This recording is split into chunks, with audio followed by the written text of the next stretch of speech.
Le Seigneur soit avec vous. Et avec votre esprit. Évangile de Jésus-Christ selon saint Jean. Gloire à toi, Seigneur. Jean chapitre 9, versets 1 à 41. En ce temps-là, en sortant du temple, Jésus vit sur son passage un homme aveugle de naissance.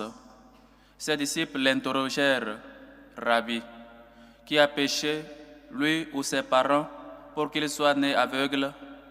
Jésus répondit: Ni lui ni ses parents n'ont péché, mais c'était pour que les œuvres de Dieu se manifestent en lui. Il nous faut travailler aux œuvres de celui qui m'a envoyé. Tant qu'il fait jour, la nuit vient où personne ne pourra plus y travailler. Aussi longtemps que je suis dans le monde, je suis la lumière du monde. Cela dit, il cracha à terre et avec la salive, il fit de la boue. Puis il appliqua la boue sur les yeux de l'aveugle et lui dit: Va te laver à la piscine de Siloé. Ce nom traduit envoyé. L'aveugle y alla donc et il se lava. Quand il revint, il voyait. Ses voisins et ceux qui l'avaient observé auparavant, car il était mendiant, dirent alors: N'est-ce pas celui qui se tenait là pour mendier? Les uns disaient: C'est lui. Les autres disaient: Pas du tout, c'est quelqu'un qui lui ressemble. Mais lui disait: C'est bien moi. Et on lui demandait: Alors, comment tes yeux se sont-ils ouverts? Il répondit: L'homme qu'on appelle Jésus a fait de la boue. Il me l'a appliqué sur les yeux et il m'a dit: Va à Siloé et lave-toi. Je suis donc allé et je me suis lavé. Alors j'ai vu. Ils lui dirent: Et lui, où est-il? Il répondit: Je ne sais pas. On l'amène aux pharisiens, lui l'ancien aveugle. Or c'était un jour de sabbat que Jésus avait fait de la boue et lui avait ouvert les yeux. À leur tour, les pharisiens lui demandaient comment il pouvait voir. Il leur répondit: Il m'a mis de la boue sur les yeux, je me suis lavé et je vois. Parmi les pharisiens, certains disaient: Cet homme-là n'est pas de Dieu, puisqu'il n'observe pas le repos du sabbat. D'autres disaient: Comment un homme pécheur peut-il accomplir des signes pareils? Ainsi donc, il était divisé. Alors il s'adresse de nouveau à l'aveugle: Et toi, que dis-tu de lui, puisqu'il t'a ouvert les yeux? Il dit: C'est un prophète. Or les Juifs ne voulaient pas croire que cet homme avait été aveuglé et que maintenant il pouvait voir. C'est pourquoi ils convoquaient ses parents et leur demandèrent: Cet homme est bien votre fils, et vous dites qu'il est né aveugle? Comment fait-il qu'à présent il voit? Les parents répondirent: Nous savons bien que c'est notre fils et qu'il est né aveugle. Mais comment peut-il voir maintenant? Nous ne savons pas. Et qui lui a ouvert les yeux? Nous ne savons pas non plus. Interrogez-le. Il est assez grand pour s'expliquer. Ses parents parlaient ainsi parce qu'ils avaient peur des Juifs. En effet, ceux-ci étaient déjà mis d'accord pour exclure de leur assemblée tous ceux qui déclaraient publiquement que Jésus est le Christ. Voilà pourquoi les parents avaient dit: Il est assez grand, interrogez-le. Pour la seconde fois, les pharisiens convoquèrent l'homme qui avait été aveuglé et ils lui dirent: Rends gloire à Dieu. Nous savons, nous, que cet homme est un pécheur. Il répondit: Est-ce un pécheur? Je n'en sais rien. Mais il y a une chose que je sais. J'étais aveugle et à présent je vois. Ils lui dirent alors: Comment a-t-il fait pour t'ouvrir les yeux? Il leur répondit: Je vous l'ai déjà dit et vous n'avez pas écouté. Pourquoi voulez-vous m'entendre encore une fois? Serait que vous voulez vous aussi devenir ses disciples? Ils se mirent à l'injurier. C'est toi qui es son disciple. Nous, c'est de Moïse que nous sommes les disciples. Nous savons que Dieu a parlé à Moïse, mais celui-là, nous ne savons pas d'où il est. » L'homme leur répondit, « Voilà bien ce qui est étonnant. Vous ne savez pas d'où il est, et pourtant il m'a ouvert les yeux. Dieu, nous le savons, n'exauce pas les pécheurs, mais si quelqu'un l'honore et fait sa volonté, il l'exauce. Jamais encore on n'avait entendu dire que quelqu'un ait ouvert les yeux à un aveugle de naissance. Si lui n'était pas de Dieu, il ne pourrait rien faire. » Ils répliquèrent, « Toi, tu es tout entier dans le péché depuis ta naissance, et tu nous fais la leçon. » Et ils le jetèrent dehors. Jésus apprit qu'il l'avait jeté dehors. Il le retrouva et lui dit, « Crois-tu au Fils de l'homme » Il répondit, « Et qui est-il, Seigneur, pour que je croie en lui ?» Jésus lui dit, « Tu le vois, c'est lui qui te parle. » Il dit, « Je crois, Seigneur. » Et il se prosterna devant lui. Jésus dit alors, « Je suis venu en ce monde pour rendre un jugement. Ceux qui ne voyaient pas puissent voir, et ceux qui voient deviennent aveugles. » Parmi les pharisiens, ceux qui étaient avec lui entendirent ces paroles et lui dirent, « Serions-nous aveugles, nous aussi ?» Jésus leur répondit, « Si vous étiez aveugles, vous n'auriez pas de péché, mais du moment que vous dites, nous voyons, votre péché demeure. »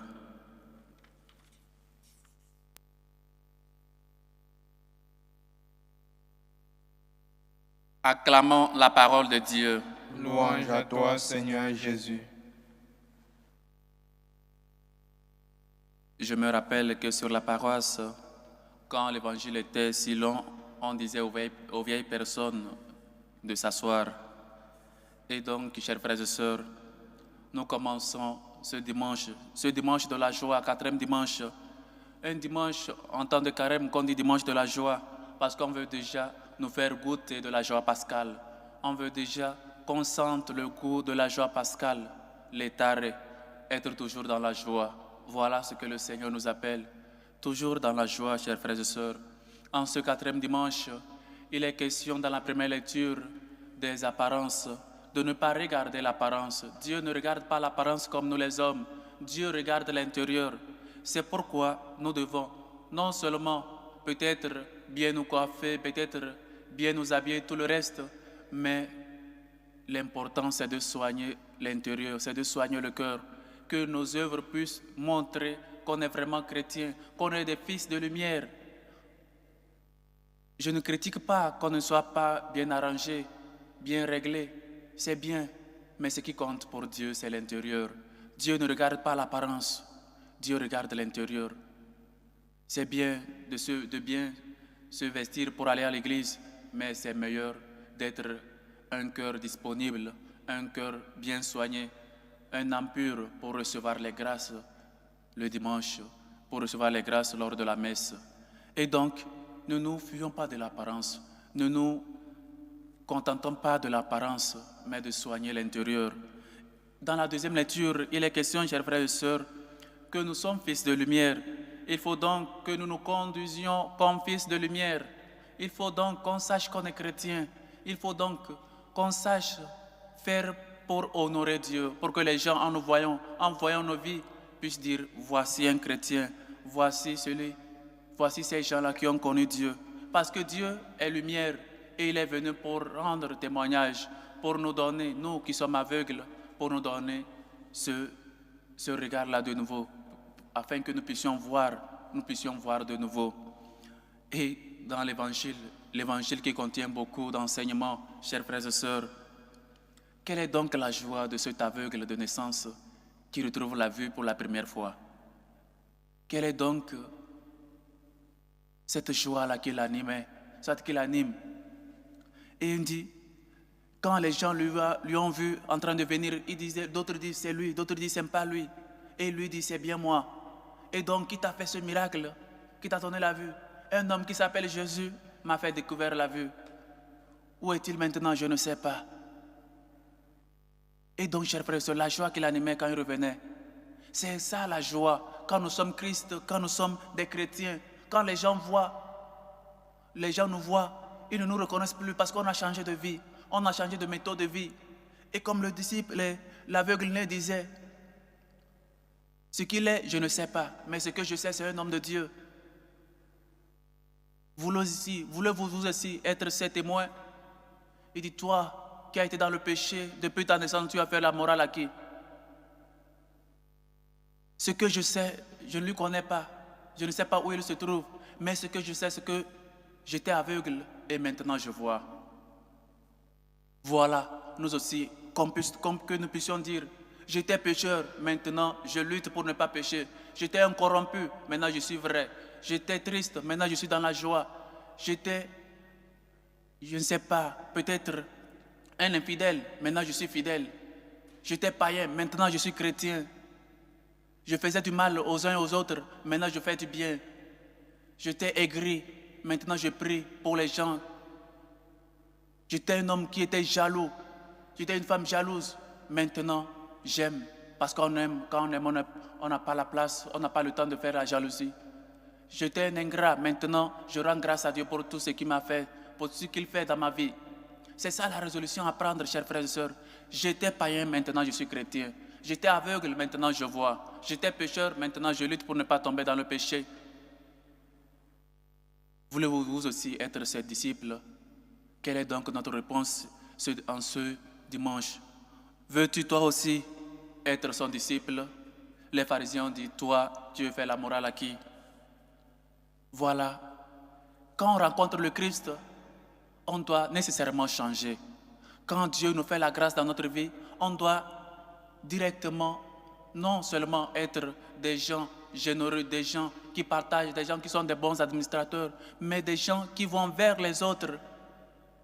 Dieu le guérit et il va en même temps vers les autres. Voulez-vous vous aussi être ses disciples? On a vu la Samaritaine le dimanche passé, après avoir écouté Jésus, après avoir parlé avec Jésus, elle va appeler ces gens, les gens de la Samarie, pour venir eux aussi écouter Dieu. On ne peut pas rencontrer Dieu et rester indifférent, chers frères et sœurs. On ne peut pas rencontrer Dieu et suivre le même chemin de péché qu'avant.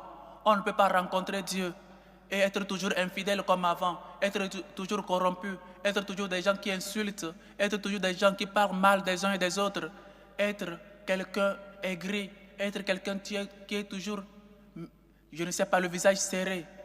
Parce que rencontrer le Christ nous amène déjà à un changement radical. Je ne sais pas qui il est, mais je sais que j'étais pécheur. Maintenant, je lutte pour ne pas tomber dans le péché. J'étais un aveugle, maintenant je vois. Rencontrer le Christ nous amène à cela, chers frères et sœurs. Et peut-être le deuxième enseignement, la piscine de Siloé, qui signifie envoyer. Envoyer. Quand tu bois de la source d'eau vive qui est Jésus, tu es nécessairement envoyé. Envoyé vers tes frères et sœurs. Envoyé pour qu'eux aussi puissent connaître Dieu. S'ouvrir à la puissance de Dieu. Ne voyez pas toute souffrance comme une punition de Dieu. Ne voyons pas la souffrance, notre souffrance comme une punition de Dieu. Les disciples l'ont demandé. Il est aveugle par son propre péché ou bien par le péché de ses parents. Dieu a dit, rien de cela. Mais pour que la gloire de Dieu soit manifestée, Dieu passe par nos souffrances pour que sa gloire soit manifestée, pour que la gloire de Dieu soit manifestée. Mais qu'est-ce que nous faisons quand nous souffrons? Nous abandonnons, nous lâchons tout, nous fuyons nos croix, nous fuyons nos problèmes. Et pire encore, nous fuyons Dieu, parce qu'on pense que Dieu est la cause de nos problèmes, de nos souffrances. Parce que si moi qui suis chrétien, comment donc cela peut passer dans ma vie? Être chrétien ne veut pas dire ne pas avoir de souffrances, ne pas avoir de croix, ne pas avoir de problèmes. Être chrétien, c'est prendre sa croix à la suite de Jésus. Ne voyez pas la souffrance comme une punition de Dieu, mais bien au contraire, pour que la gloire de Dieu soit manifestée. Comme le dit Jésus lui-même, ce n'est pas lui qui a péché, ce n'est pas ses parents, mais pour que la gloire de Dieu soit manifestée. Combien de fois dans notre souffrance, nous laissons que la gloire de Dieu soit manifestée? Nous qui voyons des problèmes comme source ou comme peut-être un motif pour s'éloigner de Dieu, pour s'éloigner de l'Église, Crois-tu au Fils de l'homme? Qui es-tu, Seigneur? Qui est-il, Seigneur, pour que je croie en lui? C'est lui qui te parle. Il se prosterna. Croyons-nous au Fils de l'homme? Nous avons professé notre foi et chaque dimanche nous professons notre foi. Et surtout le jour de notre baptême, croyez-vous en Jésus?